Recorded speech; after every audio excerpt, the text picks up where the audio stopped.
Hello mga Suki Labs! Kamusta po kayo ngayong araw? Ngayon namang araw na to, gagawa po ako ng soup. Ang tawag po nila dito is shorba. So, papakita ko po sa inyo ang aking mga ingredients. Ayan lang po, puro siya gulay. Ayan. See? Ito, mayroon ako dito filfil rumi, kumbaga bell pepper. Tapos ito naman po is pumpkin. Yung kalabasa po, pumpkin po tawag dito. Ayan. Tapos kalabasa, yung kalabasa nga po sa atin. Ito naman po patatas, carrots, sibuyas. Ito po ang aking lentils. Ayan, nilalagyan ko po rin po siya. Siyempre, hindi mawawala ang aking parsley or coriander. Kung ano po ang available ninyo na gulay dyan. So, ilalagay ko po siya dito sa aking kaldero. Ayan. Make sure lang po na malinis ang ating mga kamay. Yan. Pagsasama-samahin ko po sila dito. Kasi po, pakukuluan ko siya hanggang sa malaga. Yan. Meron din po pala ako dito bawang. Lahat po sila buo. Yan po. See? Pagsasama-samahin ko sila dito.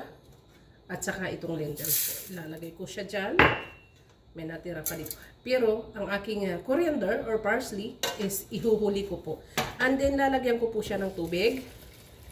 Pakukuluan ko po siya hanggang sa maluto po. Yung lutong-luto siya talaga. And then, maglalagay lang po ako ng kaunting asin. Yan. Taran. Yan lang po. And then, sasalang ko na siya. So, ayan mga Suki Labs, naluto na po siya, ayan, as in luto na siya, kaya ang gagawin ko ngayon is i-blender ko naman siya. Ayan. Dapat po ganyan, lutong-luto. Kailangan po mag-pino-pino talaga siya. Kasi sila po, pagka-soup na mga ganito, gusto nila yung pino-pino.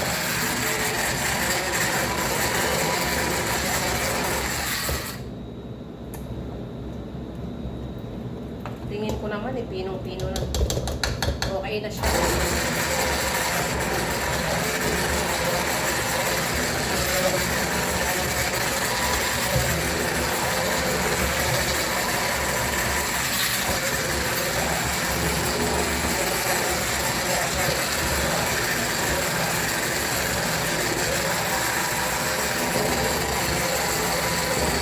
Pipinuin ko pa.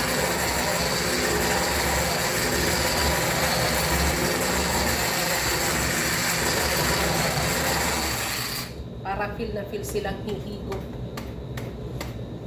Diba? At this point po, maglalagay po ako ng paminta. Ayan. Templado na po siya kasi may asin na po kanina. Lalagyan ko lang po siya ng paminta. At saka itong aking parsley at saka coriander. Ayan. Lagay ko lang siya dyan. And then lalagyan ko po ulit siya ng kaunting tubig.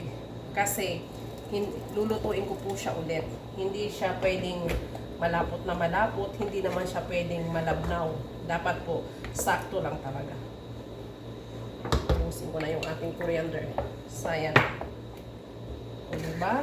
Isalang ko lang siya dito sa aking kalan. See? Ayan po, meron po akong isang niluluto din. Ganito po kahagard lagi ang aking kalan.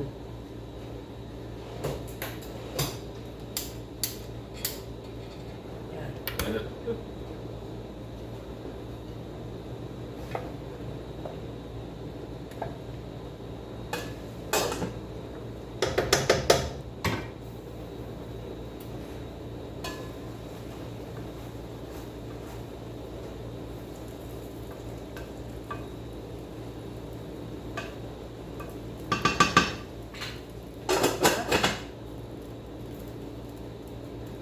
Hanggang sa kumulo lang siya. And then, pwede na. Pwede ko na siyang iserve. Ayan, i-check ko nga po kung luto na ang aking soup.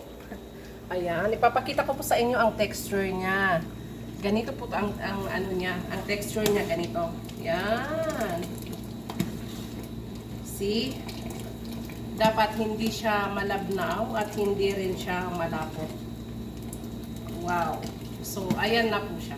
Taran! Tikman ko nga ang salt niya. Manamis-namis kasi sa palad talaga tumikim eh. Kasi po, yung gulay, kung lalasahan nyo talaga yung gulay, matamis siya. Lalo yung kalabasa, matamis po siya. So, yan po ang aking for today's lunch. Ready na po ang aking lunch. So, magsaserve naman po ako ngayon sa aking mga bossing. Yan po ang aking for today's video, mga Suki Loves. Thank you po for watching. Bye-bye!